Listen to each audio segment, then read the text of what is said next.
We would like to take you on a tour, a winter exploration of the Campbell Pit property as told by the animals and landscapes that call it home. Laying just down the road from the distinctive outline of Eagle Hill, this Mountain View County-owned property was protected in perpetuity in 2019 when County Council signed a conservation easement with Legacy Land Trust Society. The Little Red Deer River winds its way through the property. Looking to the south, you can see the area where Stoney Nakoda chief Jacob Goodstoney desired his band reserve to be located between the river and the Dog Pound Creek. This never came to fruition, with his band instead settling in Morley. The gravel pit that gives this property its name is located just south of the road heading up to Eagle Hill.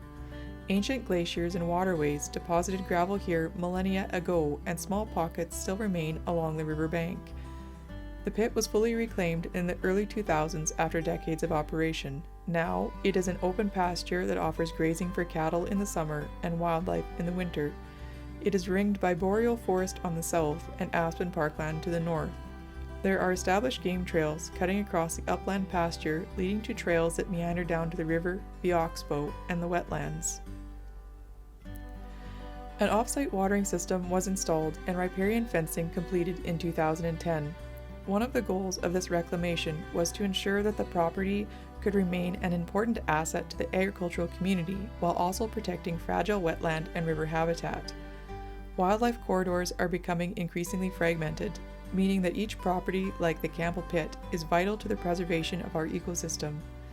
There are numerous wetlands on the property, creating habitat for birds and insects of all kinds in the summer and offering cover for animals like coyotes in the winter. Coyotes are a prominent feature in this area. They are a very smart species. They plan out their route and take time to think about the best way of doing things. This personality trait is very prominent when you are following their tracks, as you will often see them stop and then turn around to proceed in a different direction. While coyotes look big, most of their size comes from their fluffy winter coats. Their tracks are small in comparison to most farm dogs or their cousins the wolf. We aren't positive because we didn't capture the animal that made the larger tracks on the game cam, but judging from their 5-inch size and long running stride, there's a possibility that the property was visited by a wolf.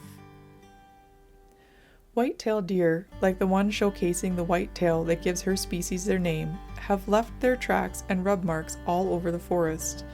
On the uplands, their dainty footprints are interspersed with the larger hoof marks left behind by a moose and her 2 calves as they made their way down to the river. On a warm winter's day on a hike through the boreal forest, you will likely be scolded repeatedly by a squirrel. They venture out of their shelters and leave tracks scattered all over the forest floor. They dance from one tree to the next and race up and down fallen logs. During the summer, they spend their time stashing food in all sorts of hiding spots. We stumbled across one well-stocked pantry filled with the remnants of spruce cones and wild berries. They leave distinct tracks, with all 4 paws clearly visible and each paw print about the size of a thumb.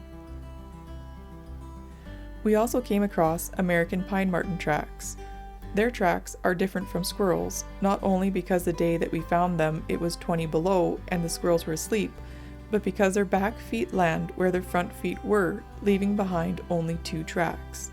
Their tracks are larger and further apart than the common long-tailed weasel tracks seen here. Common redpolls are a cheerful winter visitor to central Alberta. They travel in large flocks in the boreal forest, feeding on the seeds and spruce cones, flying in chattering waves from one tree to the next. They are easily identified by the red mark on their forehead. Thanks to the work of Mountain View County, this former gravel pit is home to many different species of wildlife, thriving wetlands, and boreal forest. It will remain and grow as a vital part of the local ecosystem and contribute to the overall health of the Red Deer River watershed while still contributing to the agricultural industry. The land story is told by the wildlife, and as the years go by and more animals call it home, if we follow the footprints, we will always find a tale to tell.